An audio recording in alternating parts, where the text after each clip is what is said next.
अमल सहज सुख राशि। मरने के बाद कर्म संस्कार अनुसार जिस योनि में जाता है, कर्म संस्कार अनुसार उसको ऐसा ही शरीर मिलता है। उस शरीर में तादात्म्यता के कारण फिर ऐसा ही वो बन जाता है, कुत्ता तो कुत्ता, शियाल शियाल, बस। लेकिन आत्मा तो यह अलग है, भगवान से हमारे नित्य संबंध है। ये चेतन सत्ता जो है भगवान से हमारे अभिन्न संबंध है, अखंड अविच्छिन्न संबंध है। ये माया ने भुला दिया हमको।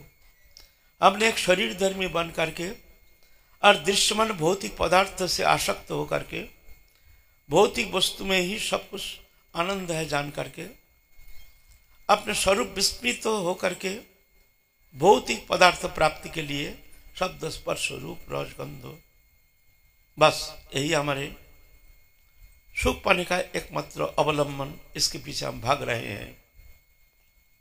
तो ये धर्म आचरण मनुष्य के लिए श्रेष्ठ है। जो मनुष्य ये धर्म आचरण नहीं करता है, माने ये शरीर रहते रहते जो हरिभजन नहीं करते हैं और इससे मुक्त होकर अपने स्वरूप में स्थित होने के लिए कोई चेष्टा नहीं करते हैं, कोई महत अनुशीलन नहीं करते हैं, महत सान्निध्य में जा करके ज्ञान प्राप्त नहीं करते हैं, तो वो आत्महत्याकारी, वो मनुष्य शरीर क्या काम का है? वो मनुष्य शरीर कोई काम का नहीं है। भगवान ने विचार बुद्धि सब कुछ दे करके सुंदर सृजनी शक्ति के द्वारा मन बुद्धि ज्ञान विवेक विचार परिपूर्ण रूप से एक सुंदर सृजनी शक्ति के द्वारा इतने सुंदर निर्माण, इस मनुष्य तनु को तुमने अगर सही ढंग से सही तुमने इसको प्रयोग करोगे तो ये शरीर तुमको अमृत फल दे सकता है। शरीर के द्वारा तुम अमृत फल प्राप्त कर सकते हो, और इस शरीर का दुरुपयोग होता है तो जहर पैदा होगा। इस शरीर को अगर हरिभजन करोगे, भगवत भजन के लिए अपने समस्त इंद्रियों को भगवत चरण में समर्पित हो करके जब तुम भजन करोगे तो ये इंद्र ही तुम्हारे मित्र बन के तुम्हारे परम बांधव बन जाएगा, परम मित्र बन जाएगा।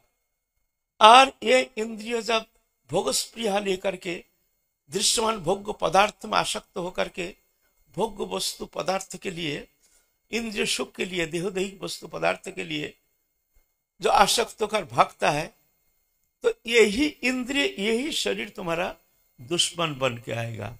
ये शरीर तुमको ले जाएगा 84 लाख योनि में। ये शरीर ही कारण है। शरीर के सुख के लिए तो हम सब कुछ करते हैं। जो भी हम सुख प्राप्त करते हैं, इस इंद्रिय वृत्ति तो हमारे कारण है। आँख शब्द स्पर्श रूप रस गंध, आँख के द्वारा दुनिया का रंग तमाशा देख रहे हैं, कान के द्वारा दुनिया का गाना बजाना सब कितना सुंदर शब्द सुन रहे हैं, जीवा के द्वारा दुनिया के कितना सुंदर चटपटी पियो आहार खाते हैं, वाणी के द्वारा कितना प्रकार शब्द प्रयोग करते हैं, गाना बजाना आदि। स्पर्श इंद्रिय के द्वारा कितना प्रकार संपर्क के अनुसार, अलग अलग संपर्क के अनुसार अलग अलग स्पर्श सुख अनुभव करते हैं। लेकिन ये सब इंद्रिय विषय, आत्मा विषय नहीं है। आत्मा जो इससे अलग है, ये भुला दिया माया ने। इसलिए धर्म ही तेषां अधिक विशेष हो, ये धर्म ही विशेषता है मनुष्य के लिए। धर्म न ही ना पशु भी समाना, जो मनुष्य धर्माचरण नहीं करते वो पशु से भी अधम है। क्या फर्क है पशु में? पशु भी वही भोग लालसा, बल्कि पशु में भोग वृत्ति ज्यादा है। जो शब्द स्पर्श रूप रस गंध, ये तो पास तो हमारे प्रधान उपकरण है आस्वादन करने का। इंद्रिय भोग लालसा तृप्ति करने के लिए पांच इंद्रिय हमारे लिए प्रबल है। इसके द्वारा ही हम संसार का सुख आस्वादन करते हैं। सब समस्त सुख प्राप्ति का यही हमारे पांच इंद्रिय है, पांच ज्ञानेन्द्रिय। पशु में इससे बहुत गुना अधिक इंद्रिय तृप्ति उनमें ज्यादा है, भोग उनमें ज्यादा होती है, तृप्ति उनमें, इंद्रिय विषय तृप्ति उनमें ज्यादा, लेकिन मनुष्य में उतना मिलते नहीं। फिर मनुष्य में सामाजिक बंधन है, उसमें कोई सामाजिक बंधन नहीं है। तो ऐसे मानव तनु पा करके जो हरिभजन नहीं करता है तो आत्महत्या का। आज तो समय ऐसा गया, धर्म के विषय कोई आलोचना नहीं, स्कूल कॉलेज में पढ़ो, अध्ययन करो, सब वेस्टर्न शिक्षा के प्रभाव से शिक्षा पद्धति भी इस तरह से बदल गया। लेकिन आत्मज्ञान की जो शिक्षा पद्धति कोई हमारे है ही नहीं, कोई शिक्षा पद्धति में है आत्मज्ञान। तुम कौन हो, तुम आए हो कहाँ से, तुम जाओगे कहाँ, तुम्हारे स्वरूप क्या, तुम्हारे ओरिजिन क्या, कोई पता ही नहीं, आता पता नहीं है। हम पूछते हैं तुम्हारा नाम क्या है, हमारा नाम फलाना है। तुम्हारा उम्र कितना है, हमारा उम्र जितना उम्र है 40-50 जो भी हो। तुम्हारा पिता कौन है, फलाना है। तुम्हारा वेट कितना है, इतना है। एक भी परिचय हमारा नहीं, ये शरीर का परिचय देते हैं, शरीर का परिचय देते हैं। मेरा नाम, नाम तो तुम्हारा जन्म के बाद पंडित बुला के नाम रखा गया, तुम्हारा नाम कैसे हो सकता है, तुम्हारा नाम क्या, जानते ही नहीं। ये सब नाम रखते हैं, चिन्ह, नाम माने चिन्ह, बस। तुम नहीं हो नाम, वो नाम तुम नहीं हो, शरीर तुम नहीं हो। ये मातृ जठर में शुरुआत, श्मशान में परिसमाप्ति, फिर तुम चलोगे, चलते रहोगे। विश्व में कर्म संस्कार, तुम्हारे जैसे कर्म संस्कार तदनुसार तुमको शरीर मिलता है। भगवान जन्म नहीं देते हैं, किसी को कुत्ता, किसी को बिल्ली, किसी को राजा, किसी को फकीर, भगवान नहीं करते हैं। काल चक्र के अधीन सृष्टि चल रही है। काल चक्र एक सिस्टमेटिक, एक कंप्यूटर, विशाल एक कंप्यूटर चल रही है। वो अपना कर्म संस्कार अनुसार ऐसे उसको जन्म मिलता है, ऐसे ही शरीर मिलता है। फिर कब तुमको मानव जन्म मिलेगा, तो आप जगह भजन होगा। मानव शरीर बिना तुमको ये परम कल्याण साधन, दूसरा शरीर भगवान रचना किए नहीं है। इवन देवता लोग भी भजन करके इससे मुक्त होना, देवता लोग भी उनमें भी है नहीं ये शक्ति। देवजनी क्या है, देवजनी तो एक, जैसे हम लोग शुभ मंगल कार्य करते हैं, अधिक मंगल कार्य करते करते जो मान लो दान पुण्य आदि को बहुत कुछ करते हैं, मंगल कार्य, समाज मंगल, जन कल्याण मूलक, देश सेवा मूलक, और भी जो भी मंगल कार्य हम लोग करते हैं, अगर अधिक मंगल कार्य करते हैं तो उसका फल अगर इस शरीर में मिल जाता है तो इस शरीर में ही उसको मिल जाता है उसको। लेकिन इससे भी अधिक अगर मान लो पुण्य कर्म इकट्ठा हो जाता है जो इस शरीर के द्वारा भोग करना संभव नहीं है, तो उसको स्वर्ग में, स्वर्ग देव शरीर दिया जाता है। वहां शरीर नष्ट नहीं होता है, कितने भी भोगो, शतगुना शरीर कभी नष्ट नहीं होगा, यौवन कभी नष्ट नहीं होगा, वहाँ अपरिवर्तनीय हो। हमारे शरीर का जैसे परिवर्तन है, प्रारंभ स्थिति परिवर्तन, परिवर्तन संकुचन प्रलय, आरंभ होता है, बढ़ता है, फिर बढ़ते बढ़ते फिर एक समय स्थित हो जाता है, फिर संकुचित होता है, बुढ़ापा आ जाता है, घेर लेता है, फिर प्रलय छोड़ के जाना पड़ता है, परिवर्तनशील। वहाँ ऐसा नहीं है, खूब भोगो। फिर क्षमे पुण्य मत लोकं विशंति एवं तई धर्म मनु प्रपन्न गतं गत काम कमला बनते। पुण्य क्षय होने से फेंक देता है मर्तलोक में, जा, फिर वायुमंडल में घूमता रहता है।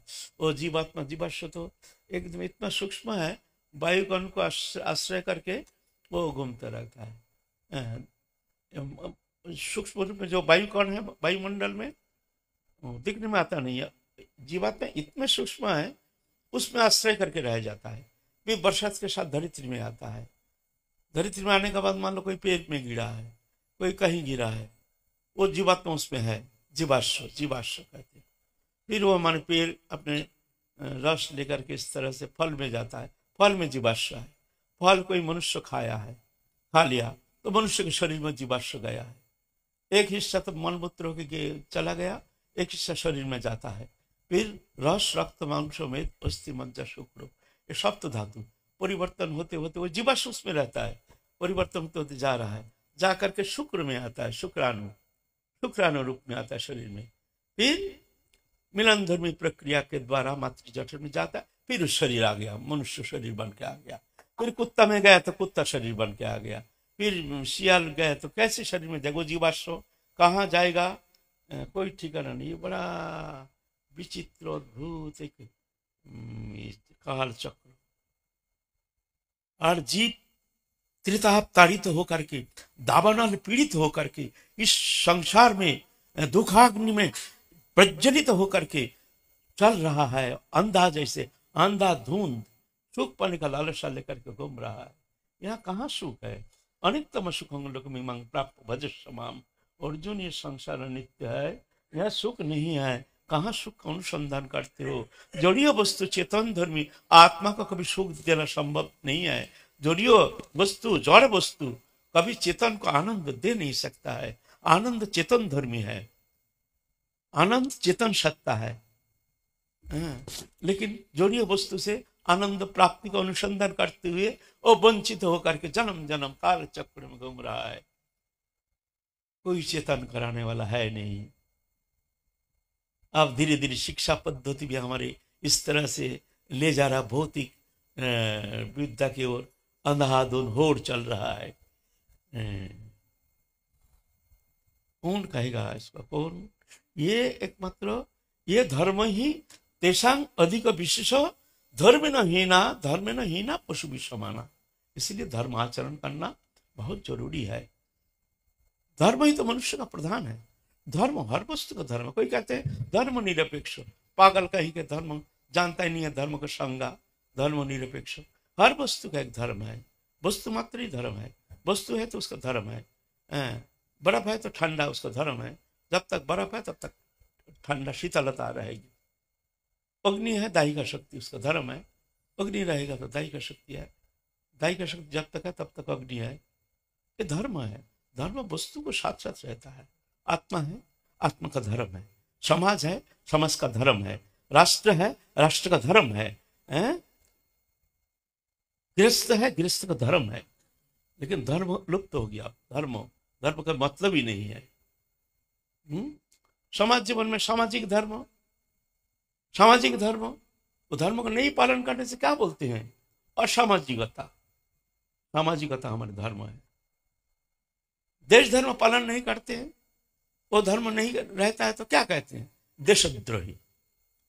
ये धर्म है। धर्म ही उसके साथ साथ रहता है। मनुष्य शरीर है, शरीर का धर्म है। संसार है, संसार धर्म है। हम अंधाधुंध हम चल रहे हैं, भौतिक बात के ऊपर भरोसा करके चल रहे हैं अंधाधुंध। धर्म संबंध कोई ज्ञान ही नहीं है। मनुष्य आत्मा है, भगवत अंश जीव विनाशी चेतन अमल सहज सुख राशि। भगवान से हमारे नित्य संबंध है। भगवान, ये आत्मा जो है भगवान का ही अंश है। चेतन है, अमल है, मायामल रहित, त्रिगुणातीत, सहज सुख राशि, माने सत आनंदमय। आनंद प्राप्ति के लिए कोई बहिर्वस्तु के कोई अपेक्षा नहीं है। आत्मा सत आनंदमय है। आनंद और आत्मा अलग नहीं है। जो आनंद है वही आत्मा है, जो आत्मा है वही आनंद है। ये जो हम आनंद पा रहे हैं, दृश्यमान जागतिक पदार्थ से जो हम आनंद प्राप्त करने का जो देख रहे हैं, वास्तविक आनंद का फोकस है, आनंद नहीं है। वो भगवान का चेतन सत्ता जो है उसका फोकस हो रहा है जगत में। जड़ और चेतन मिलकर के सृष्टि रचना किए हैं।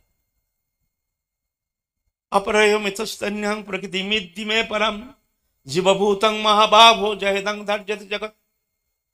जड़ प्रकृति और चेतन दोनों मिलकर के सृष्टि रचना किए हैं। मरने के बाद चेतन चला जाता है, फिर प्रकृति सड़ना शुरू हो जाता है, गलना शुरू हो जाता है। एक साल पीछे आओ, शरीर का कोई अस्तित्व मिलेगा नहीं। पंचभूत पंचतत्व विलय हो जाता है। धारण करके कौन रखा है? चेतन।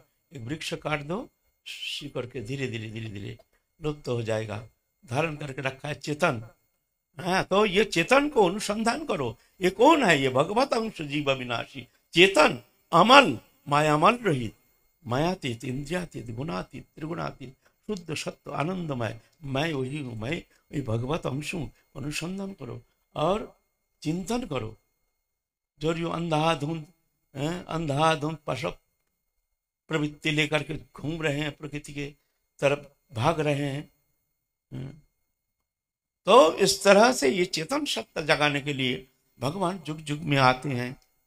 अपने पार्षदों को भी लेकर आते हैं। कभी कभी स्वयं आते हैं, कभी कभी अपने पार्षदों को भेजते हैं। ये चेतन सत्ता जगाने के लिए जो आचरण करके दिखाते हैं, कैसे आचरण करना चाहिए।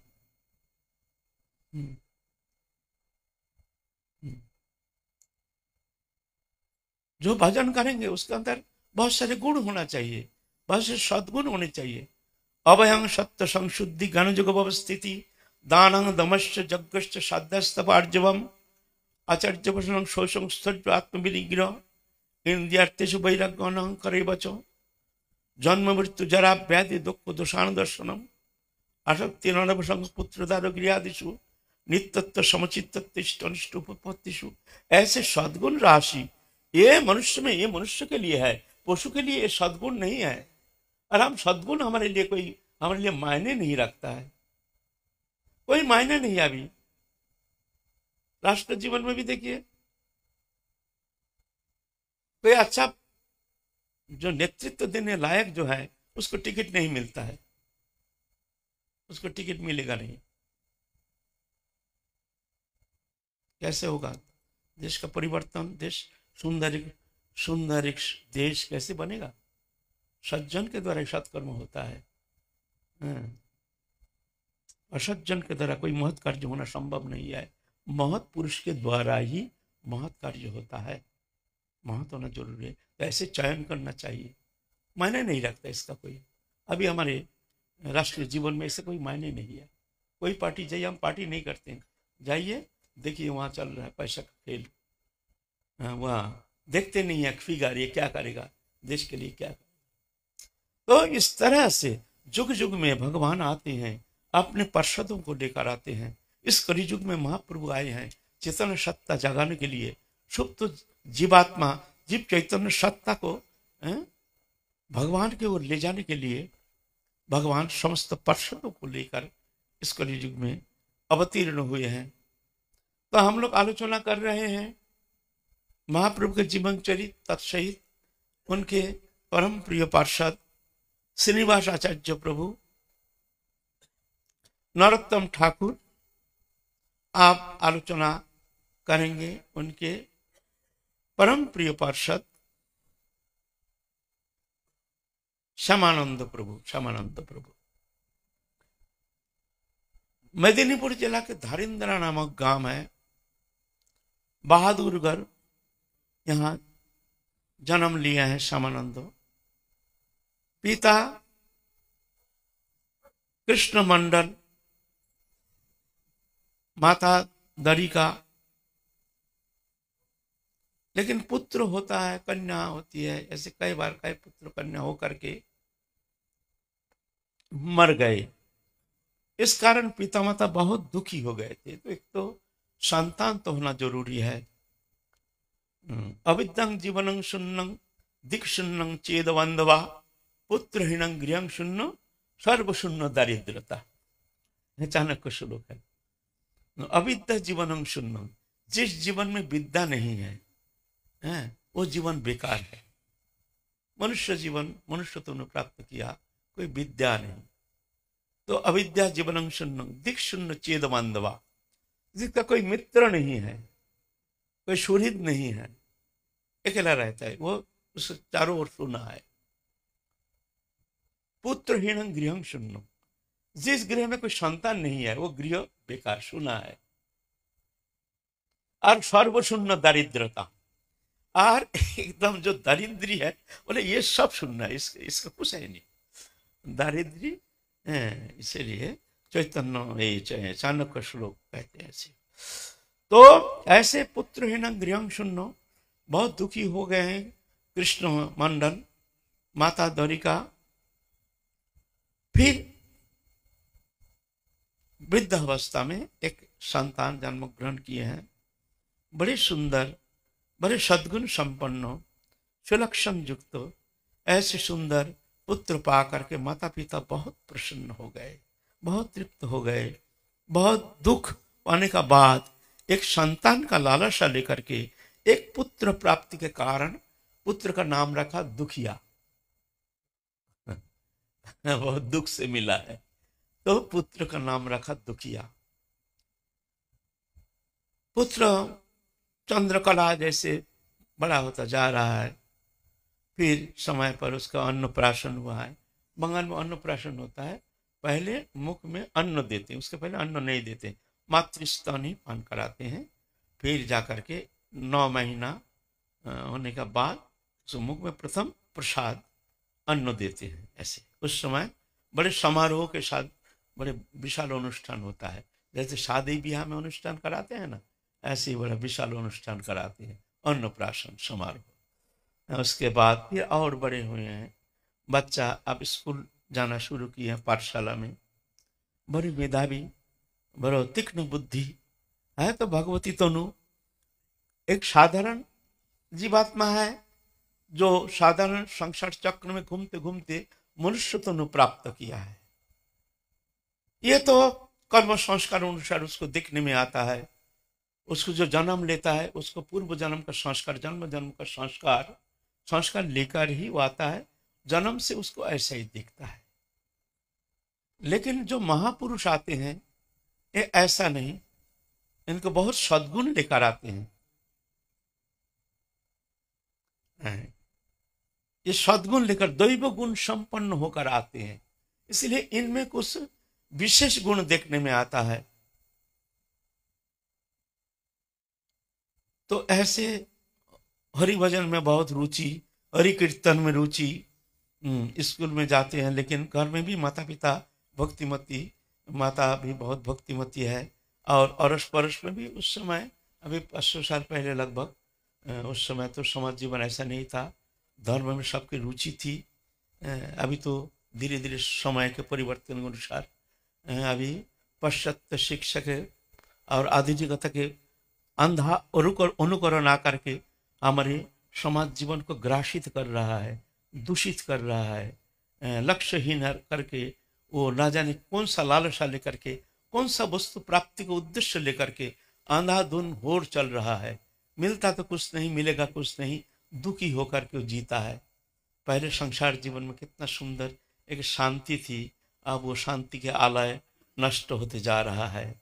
आधुनिकता के ऐसे अनुप्रवेश हो गया है।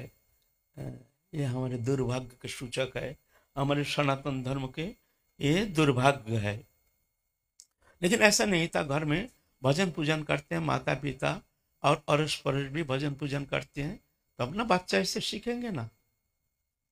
अभी तो ऐसे घर घर में हमारे हिंदू को देखिए ना, सभी हिंदू है, बोलने में बड़ा कष्ट होता है। मुसलमान मुसलमान है, क्रिश्चियन क्रिश्चियन है, अपने धर्म में तत्पर है। हमारे हिंदू धर्म में कोई धर्म के प्रति कोई रुचि नहीं, और ज्यादातर अब पैदा हो रहा सेकुलरवादी हमारे हिंदू धर्म में, ये हमारे धर्म का विनाशकारी सेकुलरवादी हमारे धर्म का विनाश करने के लिए सबसे आगे है। हमारे हिंदू धर्म का क्रिटिसाइज करता है, दूसरा धर्म का नहीं। मुसलमान कुछ भी करे, क्रिश्चियन कुछ भी करे, उसका कोई आलोचना नहीं करेंगे। आपका हमारा बस भजन करेंगे तो ये हमारे यही दुर्दशा आ गई है हमारे सनातन धर्म में। कैसे भी वो अपने धर्म को शिक्षा देते हैं, बचपन से शिक्षा देते हैं। क्रिश्चियन मिशनरी वो लोग ऐसा नहीं है, जाइए ना, वो लोग देखिए अपने बच्चों को किस तरह से धर्मीय शिक्षा देते हैं, ठोस ठोस के क्रिश्चियन बनाते हैं, और हम सेकुलरवादी बनाते हैं। सेकुलरवादी ये विनाशकारी।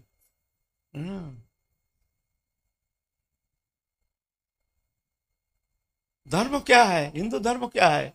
अब पूछे, आप लोग से ही पूछे ना, बोले ना हिंदू धर्म किसे कहते हैं, एक भी जवाब नहीं दे पाएंगे। आपका तो, आप तो हिंदू है, आपका धर्म क्या है?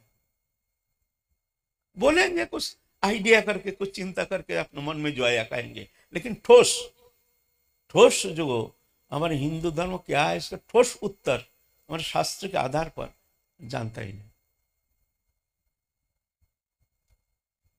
अहिंसा सत्यम अस्त्यम शौचम संयमम एवच एतत् समस्यकं प्रत्त धर्म पंच लक्षणम। मनु संहिता कहते हैं, मानव जो मानव रचना किए हैं मनु महाराज, मनु से मानव शब्द आया है, उनका ये मानव जाति के लिए, मानव के लिए ये संहिता रचना किया है।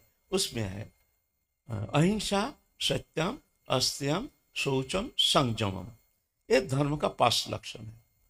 हमारा धर्म सबसे उदार है, विश्व मानव धर्म हमारे धर्म है।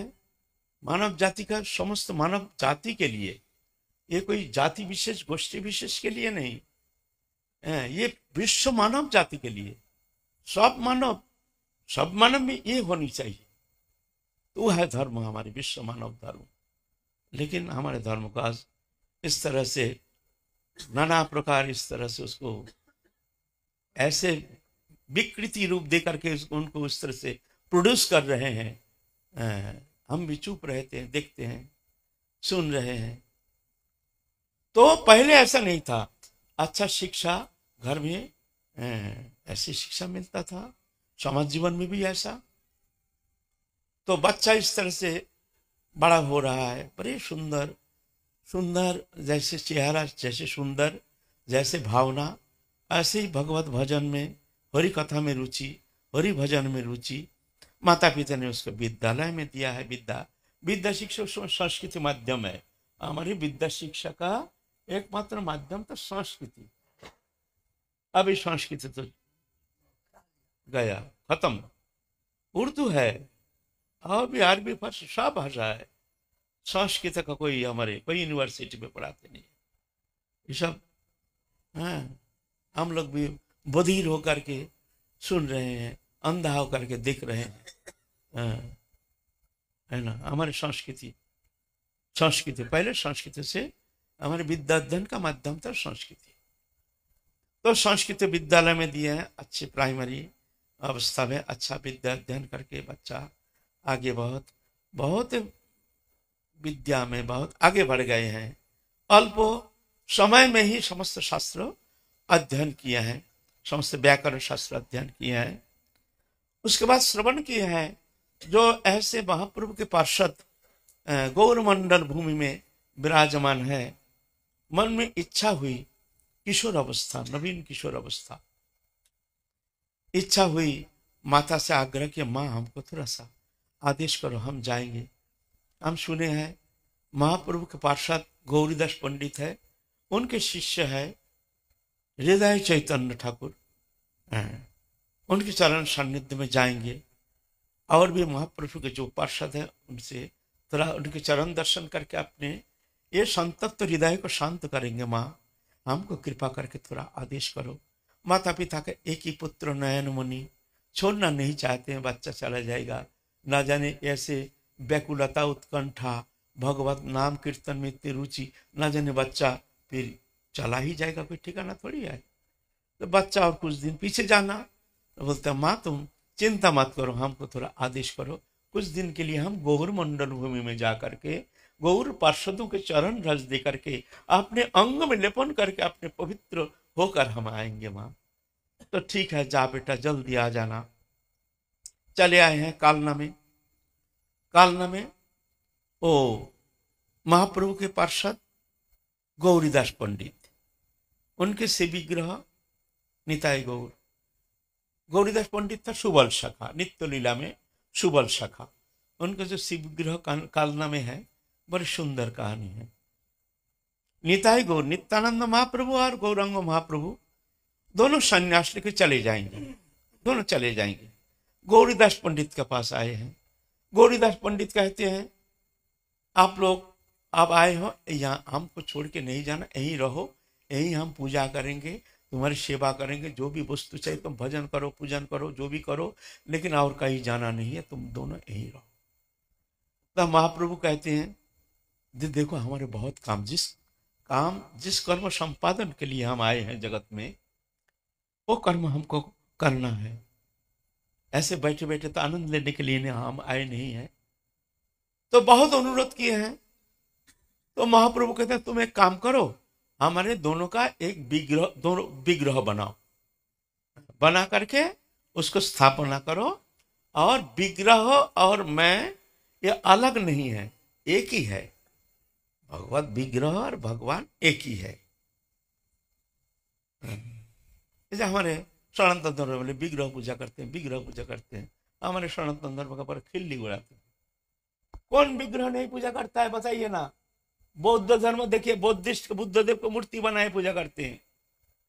जाइए क्रिश्चियन चर्च में जाइए, माता मेरी जीसु ख्रिस्ट की मूर्ति पूजा करते हैं।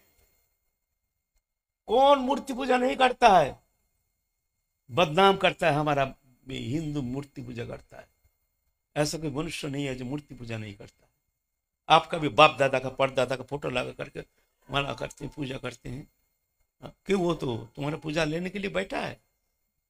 हाँ, ये है हमारे सनातन धर्म का अवस्था, है ना। तो महाप्रभु कहते हैं जो हमारी मूर्ति बनाओ, मूर्ति और हम अलग नहीं है। तो ठीक है, तो बड़ा सा एक नीम का पेड़, बड़ा बहुत विशाल, उसको काट करके तुम दोनों बैठो। दोनों बैठे हैं, अच्छा कारीगर ला करके दोनों विग्रह मूर्ति निर्माण किए हैं, एक नित्यानंद और महाप्रभु बनाए हैं। बोलते हैं ये दोनों पूजा करो, हम लोग चले। बोलते हैं नहीं नहीं, ये विग्रह में हमारा निष्ठा नहीं है, ये विग्रह ये बोलता नहीं है, चलता नहीं है, ये विग्रह ठीक है बनाया तो ठीक है, लेकिन तुम दोनों मत जाओ। तो बोलते तुम निर्णय करो किसको रखोगे, हमको रखोगे ना विग्रह रखोगे? एक जन को, एक जोड़ी को रखो, तो तुम दोनों आ जाओ। तो नित्यानंद प्रभु और महाप्रभु को लेकर के बैठा दिया आसन में, और जो निर्माण किए हैं जो निताई गौर, दोनों निताई गौर होकर चले गए, दोनों विग्रह हो गए। फिर देखते हैं अरे ये तो निताई गौर चले जा रहे हैं, अरे अरे वो नहीं, तुम आ जाओ, तुम दोनों आ जाओ, तुम दोनों आ जाओ। अच्छा ठीक है, देखो किसको रखोगे बताओ, बढ़िया करके बताओ, देखो अभी भी देख लो ना, तुम दोनों को चाहिए। यहाँ बैठो, बैठा, उन दोनों विग्रह हो गए और विग्रह निताई गौर होकर चल दिए। ऐसा करते करते हैरान हो गया। फिर जाके महाप्रभु कहें देखो विग्रह और हम इसमें कोई भेद नहीं है, भगवान तो कण कण में निवास करते हैं ना, भगवान कण कण में निवास करते हैं। मत्ता परतरं नान्यत् किंचिदस्ति धनंजय मयि सर्वमिदं प्रोक्तं श्रुत्य मुनिगणैः। एक कण कण में मैं हूँ, ऐसा कोई स्थान नहीं है जहां मैं नहीं हूँ। एक बच्चा मैया हाथ पकड़ के जा रहा है मंदिर में, और सिंह दर्जा दो सिंह शेर आकर के बनाए हुए ना सिंह का मूर्ति। बच्चा गोरी बाबा बाबा शेर। माँ बोलते बेटा ये पत्थर का है, कुछ करता नहीं है, चल चल ये पत्थर है, पत्थर ये देख मैं छूता हूँ। भीतर गया, माँ ने पूजा किए ठाकुर जी को। बच्चा कहता माँ पत्थर का शेर अगर नहीं खाता है तो पत्थर का विग्रह ये तुमको क्या देगा? वास्तव में ये बात ऐसा नहीं है। पत्थर होता है शरीर का शेप, और भगवान कण कण में विद्यमान है, कण कण में। यहाँ पर सब वस्तु पदार्थ, ऐसा कोई वस्तु पदार्थ नहीं है जहां भगवान से अलग वस्तु है। हमारे आपके भीतर है, बाहर तो क्या बात है, आपके भीतर बैठे हैं पूर्ण रूप से।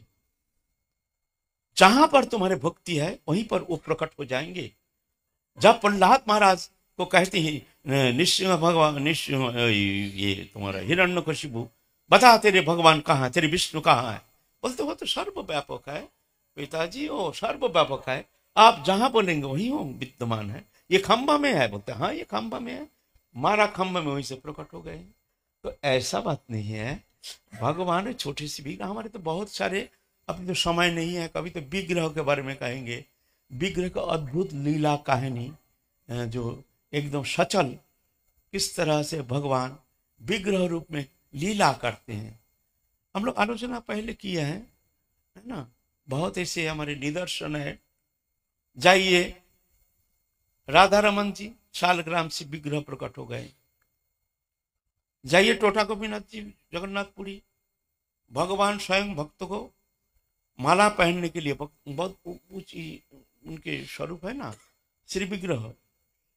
कष्ट होता था, गदाधर गोस्वामी के कष्ट होता था, माला पहनाने में कष्ट होता था, तो भगवान बोलता हम बैठ जाते हैं, अब लो तुम अब प्रेम से हमको माला पहनाओ। अभी भी वो बैठा हुआ भगवान है। साक्षी गोपाल, ये वृंदावन से साक्षी देने के लिए चले गए जगन्नाथपुरी, साक्षी गोपाल नाम से प्रसिद्ध है। भगवान लीला कर, चाहिए भक्ति, भक्ति होने से वो पत्थर आपसे बात करेंगे। ये सत्य है, सत्य है, सत्य है, चाहिए भक्ति। भक्ति है तो भगवान है, भक्ति नहीं तो पत्थर, है ना। तो ऐसे वो विग्रह अभी भी कालना में विद्यमान है। कालना में विग्रह, निताय गौर विग्रह, वो विग्रह पूजित होते हैं। वो गौरीदास पंडित उनके शिष्य, अंतर्ध्यान के बाद उनके शिष्य हृदय चैतन्य उनके चरण सान्निध्य में गए, जाकर के दीक्षा प्रार्थना किए, प्रभु हमको कृपा कीजिए, महत कृपा बिना हमको तो संसार सागर पार करने का, पार होने का और तो कोई उपाय नहीं है, आप हमको कृपा कीजिए। तो देखते हैं उनके कहाँ घर है, जान करके बड़े प्रसन्न हुए हैं। जो अच्छा संस्कार संपन्न, अच्छा उनके जो शरीर गठन और उनके भीतर जो सद्गुण राशि देख करके बहुत प्रसन्न हुए हैं। एक अच्छा शिष्य प्राप्त होना गुरु के लिए बहुत, गुरु प्रसन्न होते हैं। गुरु एक सही सही भजनानंदी का शिष्य मिल जाए तो, और जो साधन भजन करते नहीं है ऐसे खरिया, वो गुरु के लिए भी बहुत दुखदायी हो जाता है। ऐसे गुरु के लिए बहुत दुख का कारण बन जाता है। तो वो गुरु सेवा में रहे, ऐसे सेवा, दिन रात सेवा। और गुरु सेवा बोलते हैं, गुरु सेवा सर्वोपरि है। गुरु सेवा से भगवान बहुत जल्दी प्रसन्न होते हैं, क्योंकि गुरु के भीतर से भगवान उनको कृपा करते हैं। गुरु भगवान के अधिष्ठान क्षेत्र हैं, गुरु हृदय में भगवान रहते हैं। इसीलिए गुरु सेवा ही है उत्तम साधन, सर्वश्रेष्ठ साधन माना गया है। बोलते हैं जो अनर्थ हो, जो दुर्बार अनर्थ हो, किसी भी साधन चेष्टा के द्वारा जाता नहीं है। दुर्बार अनर्थ हो माने आदि व्याधि उपाधि दुख दैन्य दारिद्री, माने भजन इच्छा रहते हुए भी हम भजन कर नहीं पाते, नाना प्रकार बाधा विपत्ति, ऐसे ऐसे सब अनर्थ आता है। तो बोलते हैं जो अनर्थ कोई भी साधन चेष्टा के द्वारा ये अनर्थ निवृत्ति नहीं होती है, वो अनर्थ एकमात्र एकनिष्ठ गुरु सेवा के द्वारा अनर्थ निवृत्ति हो सकती है। गुरु सेवा में इतनी शक्ति है। गुरु प्रसन्नता, गुरु सेवा माने पाम दबाना नहीं, हाथ पाव दबाना, ये गुरु सेवा नहीं। गुरु को राजभोग खिलाना, ये गुरु सेवा नहीं। गुरु सेवा माने गुरु को प्रसन्नता संपादन, गुरु को अनुकूल, जैसे गुरु प्रसन्न होते हैं ऐसे गुरु को सेवा करनी चाहिए, है ना, गुरु सेवा। तो कालना रहते थे गुरुदेव, प्रतिदिन गंगा जल लाते थे माथे में करके, लाते लाते उनके माथे में ना यहाँ पर घाव हो गया और माथे में कीड़ा पड़ गया। इतना गुरु निष्ठा देख करके गुरुदेव देखते हैं, माथा देखा तो उसमें घाव हो गया। अरे बेटा ये क्या हो गया, तेरे माथे में ये कैसे घाव कैसे हो गया? बोलते हैं ना ना गुरुदेव कोई बात नहीं है, ऐसा कोई बात नहीं है, कोई कष्ट नहीं है। अरे बताना क्या होगा? ना गंगा जल लाते हैं ना तो घिसते घिसते थोड़ा ऐसा हो गया। गुरुदेव बहुत दुखी हो गए, देखो हमने इस तरह से हम कष्ट पहुंचाया। फिर बोला जब ठीक है, तू हमारे लिए बहुत सेवा किया है, अब तू जा यहाँ से वृंदावन जा। वृंदावन जा करके तू जीव गोस्वामी पाद है महाप्रभु के पार्षद, उनके सानिध्य में रह करके तू धर्मशास्त्र संबंध में तू अच्छी तरह से ज्ञान उपार्जन कर, अच्छी तरह से भक्ति शास्त्र में तेरे अनुप्रवेश हो जाए, अच्छी तरह से तो साधन पद्धति रस शास्त्र आदि अध्ययन के द्वारा तो जगत मंगल के लिए तेरे को बहुत सारे ऐसे साधन तेरे को करना पड़ेगा। तू जा जीव गोस्वामी के पास जा करके विद्या अध्ययन कर। तो जाना तो चाहते नहीं है, कहते हैं गुरुदेव जो भी प्राप्ति होती है तो गुरु कृपा से ही लभ्य है, गुरु कृपा बिना कुछ नहीं है। तो बोलते हैं ठीक है, गुरु कृपा हम प्रसन्न है, हमारी प्रसन्नता ही तुम्हारी सेवा, इसलिए हम प्रसन्न है।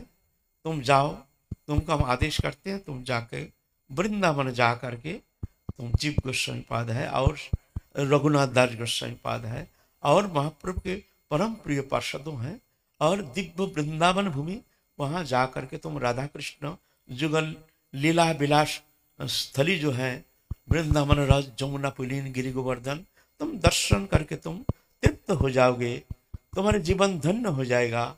तुम जाओ, हमारे बहुत सेवा किए हो, इसलिए हम तुमको क्या दें, तुम जाओ वृंदावन में जाओ। ऐसे कह करके उनको आदेश दिए हैं। तो दुखिया, उनका नाम दिया है कृष्णदास, दुखी कृष्णदास नाम हुआ, दुखी कृष्णदास। दुखी तो गृह घर में प्रदत्त नाम दुखिया, तो दुखिया से कृष्णदास, दुखी कृष्णदास नाम से प्रसिद्धि है।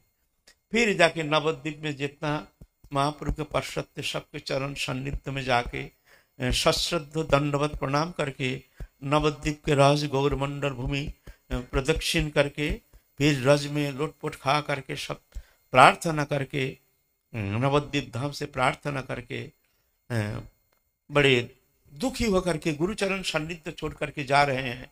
मन चाहता नहीं है कि वृंदावन, कहाँ वृंदावन, गुरु सान्निध्य में तो सब कुछ है।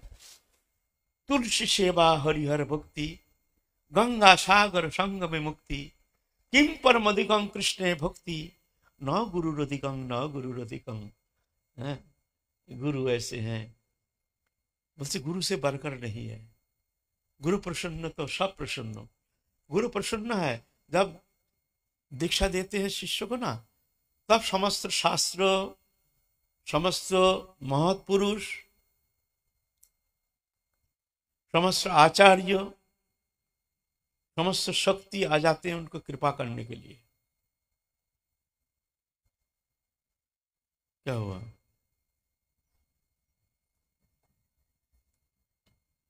समस्त शक्ति आते हैं उनको कृपा करने के लिए।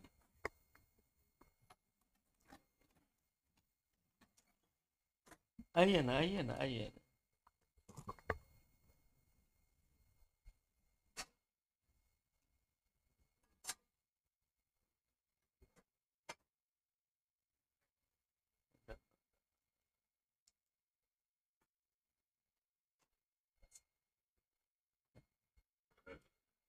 जब दीक्षा प्राप्ति के लिए गुरु चरण शरण लेते हैं तो बहुत करुणार्ध चित्त होकर के समस्त शास्त्र आते हैं, समस्त महापुरुष आचार्य आते हैं, समस्त भगवत शक्ति आते हैं कृपा करने के लिए। लेकिन देखते हैं गुरु के तरफ, अगर गुरु प्रसन्न है, अगर गुरु प्रसन्न है तो चाहने का कोई अपेक्षा नहीं है। समस्त शास्त्र, समस्त महत शक्ति, समस्त भगवत शक्ति स्वाभाविक कृपा करके चले जाते हैं। मान लो गुरु अप्रसन्न है, आया है कृपा करने के लिए, लेकिन ना ऐसे लौट के चले जाते हैं, समस्त शक्ति चले जाती है लौट के। गुरु प्रसन्नता, गुरु प्रसन्न है तो सब है, भगवान प्रसन्न हो जाते हैं। जस्य देवे पराभक्ति यथा देवे तथा गुरु तस्यैते क्वथितं यर्ता प्रकाशन्ते महात्मनो। ऐसे जो गुरु में जैसे अपने इष्ट में जैसे अपने निष्ठा है, प्रीति है, ऐसे अगर गुरुचरण में है तो उनके भीतर समस्त शास्त्र, समस्त तत्व स्वाभाविक प्रकट हो जाते हैं ऐसे। और जिनके प्रति गुरु प्रसन्न है ही नहीं, यहाँ गुरुचरण में जिनके अचला निष्ठा है ही नहीं, वचन में तो बहादुरी रह सकती है लेकिन उस शब्द में दम नहीं रहता है, वो कहीं ना कहीं वो भूल कह जाते हैं, कभी भूल शब्द कह जाते हैं, शब्द प्रयोग कभी कभी भूल हो जाता है। लेकिन गुरुनिष्ठ भक्त जो होते हैं वो ऐसे नहीं है ना। तो इस तरह से दुखी कृष्णदास गौरमंडल भूमि के समस्त संतों के चरण शरण लेकर के सबके प्रति विनम्रता दंडवत प्रणिपात करके आप विदाई ले रहे हैं, जाएंगे वृंदावन।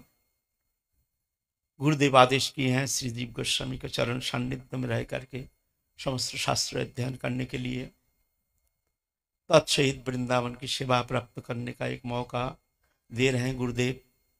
गुरुदेव प्रसन्न होकर आदेश दे रहे हैं, जाओ तुम वृंदावन जाओ, हम तुम्हारे ऊपर प्रसन्न है। आप चलेंगे वृंदावन, चलें, काल चलेंगे। हाँ, आज हमारे यहाँ आए हैं हमारे श्रद्धेय पूज्य हमारे गौरदास बाबा, हाँ, हमको कृपा करने के लिए आए हैं। फिर काल हम लोग फिर आगे चलेंगे, हमारे श्यामानंद प्रभु के जीवन चरित्र संबंध में किंचित दिग्दर्शन करने का प्रयत्न करेंगे। जय जय श्री राधे।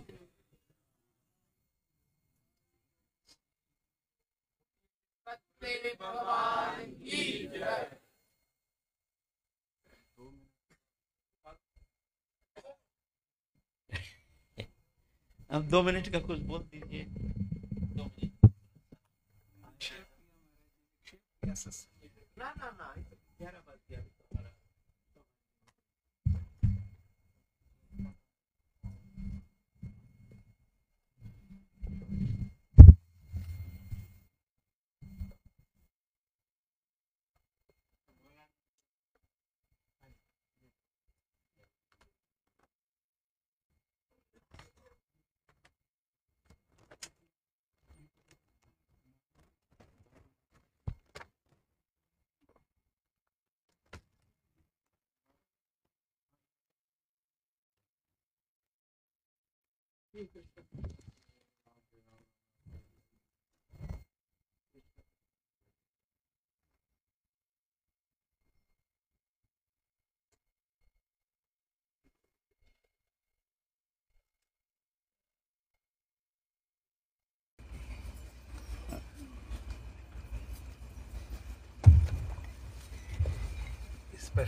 अरे मामा, आप क्या किए? ये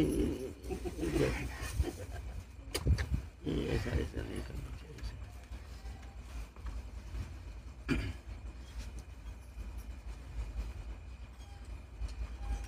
ठीक है।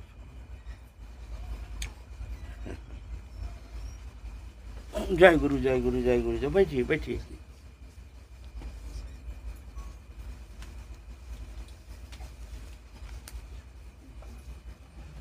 जय गुरु, जय गुरु, जय गुरु।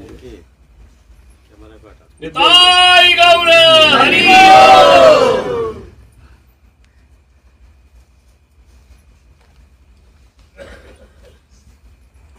जय गुरु, जय गुरु, जय गुरु। आप ठीक है? बहुत दिन बहुत दिन हो गया। सुना आपका यहाँ कथा हो रही है कहीं? जी जी जी। कहाँ पर? आज से प्रारंभ हुई महाराज जी, उसी के लिए प्रार्थना करने के लिए आए थे।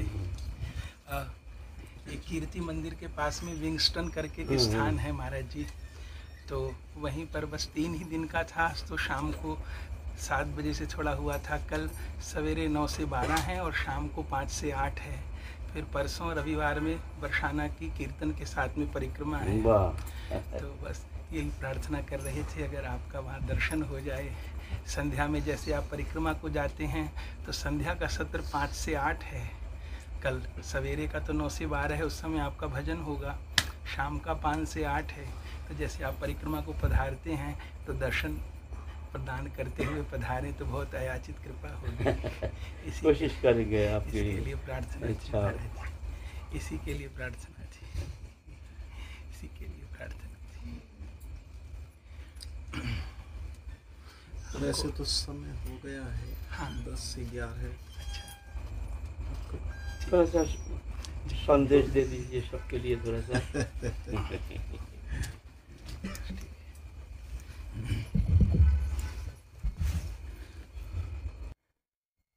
भजनिताई गौर राधे श्याम, जप हरे कृष्ण हरे राम। भजनिताई गौर राधे श्याम, जप हरे कृष्ण हरे राम। भजनिताई गौर राधे श्याम, जप हरे कृष्ण हरे। पूज्य बाबा सरकार का दर्शन हम सबको प्राप्त हो रहा है। हमने ढिठाई की, लेकिन बहुत प्रयास करते, आज चूँकि प्रथम दिन था तो वहाँ विलम्ब बहुत हो गया और आते आते पूरा सत्संग भी नहीं सुन पाए और सत्संग के बीच में विक्षेप किया, उसके लिए क्षमा याचना करते हैं। पर बाबा को निवेदन ही करने आए थे कि बाबा महाराज दर्शन कल प्रदान करें, जैसी भी अनुकूलता हो। और आप सब वैष्णव जनों को तो हम क्या कह सकते हैं, आप निरंतर बाबा के श्री चरणाश्रय में विराजमान हैं। यह बरसाना धाम धामों का मुकुटमणि है, प्रिया जी का यह विहार स्थल। और उस प्रिया जी के विहार स्थल में प्रिया जी को तो देखा नहीं, श्याम सुंदर को भी नहीं देखा, लेकिन जो प्रिया जी के परिकर हैं पूज्य बाबा महाराज, उनका हम लोगों को दर्शन हो रहा है। एक जयपुर में आचार्य हुए सरस माधुरी जी महाराज, बहुत ऊंचे रसिक हुए शुक संप्रदाय के।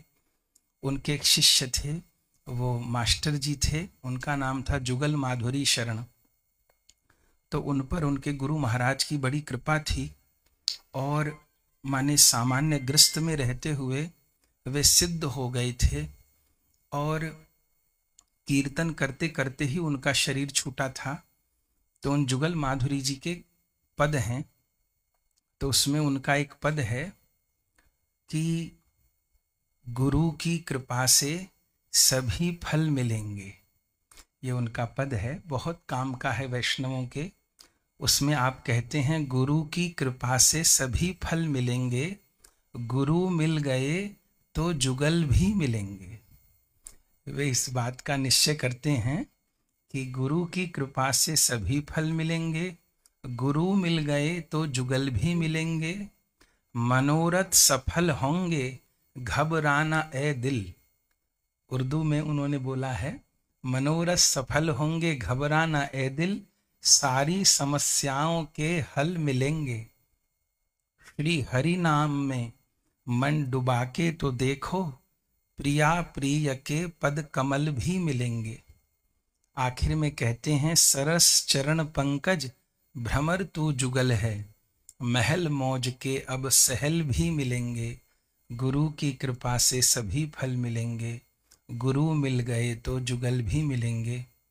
प्रिया प्रियतम का स्वभाव है, वो सीधे किसी को अंगीकार नहीं करते, अपने परिकर के द्वारा स्वीकार कराते हैं और फिर जब उनके परिकर स्वीकार कर लेते हैं तो प्रिया प्रीतम भी स्वीकार कर लेते हैं। प्रिया प्रीतम का हृदय हमसे प्रसन्न है कि हमसे प्रसन्न नहीं है, ये भी हम लोग नहीं जानते। इसका भी यही संकेत है, जो प्रिया प्रीतम के परिकर हैं संत भगवान, हमारे आचरण से यदि उनका हृदय प्रसन्न है, उनको प्रसन्नता है, तो प्रिया प्रीतम भी प्रसन्न हैं। और यदि वे अप्रसन्न हैं तो फिर प्रिया प्रीतम की प्रसन्नता कैसे प्राप्त होगी। तो इस समय जैसे कोई गोस्वामी तुलसीदास जी के काल में हुए, कोई और पूर्वाचार्यों के काल में हुए, तो हम लोगों को लगता है कि हम लोग षड गोस्वामी पाद के काल में नहीं हुए, हम लोग श्री हरिवंश जी के काल में नहीं हुए, हरिदास जी के काल में नहीं हुए।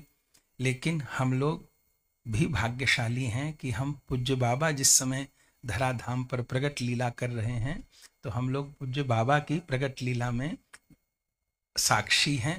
तो पूज्य बाबा का दर्शन, उनका सत्संग, उनका सानिध्य हम सबको प्राप्त हो रहा है। तो बस इतना ही कहना है। आप सब बड़भागी हैं जो नित्य सत्संग प्राप्त करते हैं। हम भी बाबा के सत्संग को विज्ञान के माध्यम से ग्रहण करने का प्रयास करते रहते हैं। पूज्य बाबा का हम पर बहुत वात्सल्य है, बहुत कृपा है और खूब बाबा के यहाँ हमने प्रसाद पाया है। पूज्य बाबा को कीर्तन भी खूब सुनाया है। लगातार शरीर से भले उपस्थित न हो पाएं, पर मन बाबा के चरणों में सदा ही प्रणाम करता है। तो पूज्य बाबा के लिए श्री जी को प्रार्थना करते हैं, हमारे बाबा अनंत काल तक ऐसे विराजें, सदा स्वस्थ रहें, प्रसन्न रहें और इसी प्रकार हमको भगवत कथामृत नामामृत प्रदान करते रहें। बार बार आपके चरणों में और आपके परिकर जो यहाँ संत जन हैं, उन सब के चरण कमल में दंडवत प्रणाम। निवेदन करते हैं, धृष्टता के लिए क्षमा मांगते हैं। जय जय श्री राधे श्याम।